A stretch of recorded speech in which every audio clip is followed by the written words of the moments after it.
వాస్తవంగా ముస్లిం సంప్రదాయం ప్రకారం మద్యం నిషేధం. మద్యం ముస్లిమ్స్ స్వీకరించకూడదు. తాగకూడదు. అట్లాగే ముస్లిం సంప్రదాయం ప్రకారం డ్రగ్స్ కూడా నిషేధం. డ్రగ్స్ పెంచడం గాని, ఏం చేసినా సరే వాళ్ళని చంపేయాలన్నటువంటిది వాళ్ళ మతం ప్రకారం చెప్పబడుతున్నది. కానీ తాలిబాన్లు డ్రగ్స్‌ని ఎందుకు పండిస్తున్నారు? పాకిస్తాన్ వాళ్ళకి నేర్పిందది. అమెరికాతో గొడవ పడాలంటే మీకు డబ్బులు నేను తెచ్చియలేను. మీరు శుభ్రంగా ఓపీఎం పండించుకోండి. అది ప్రపంచ దేశాలకు అమ్ముకోండి. అవసరమైతే బ్రెజిల్ అట్లాంటి చోట్లుండే మాఫియా శక్తులకు అమ్ముకోండి.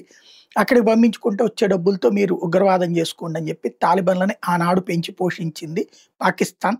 అలాగే తాలిబాన్లు డ్రగ్స్ పెంపకంలో వచ్చిన డబ్బులతోనే సుదీర్ఘ కాలం పాటు చేశారు. వాళ్ళు వాడట్లేదు గానీ ప్రపంచం నెత్తిన రుద్దుతున్నారు. అది కూడా వాళ్ళ మతాచారాల ప్రకారం నిషేధమే. అయినా సరే డబ్బు కోసం తప్పు లేదు అన్నటువంటి కోణంలో తీసుకొనొచ్చారు. ఇప్పుడు బంగ్లాదేశ్‌ని ఆ దిశగా తీసుకెళ్లేటటువంటి ప్రయత్నం చేస్తోంది పాకిస్తాన్. తాజాగా పట్టుబడ్డటువంటిది పాకిస్తాన్‌కి సంబంధించినటువంటి 25 టన్నుల పప్పీ సీడ్స్ బయటపడ్డాయి. పాపీ సీడ్స్ అంటారు. అంటే ఈ ఓపీఎం పండించేటటువంటిదనమాట. వాటిని ఇప్పుడు పట్టుకున్నారు.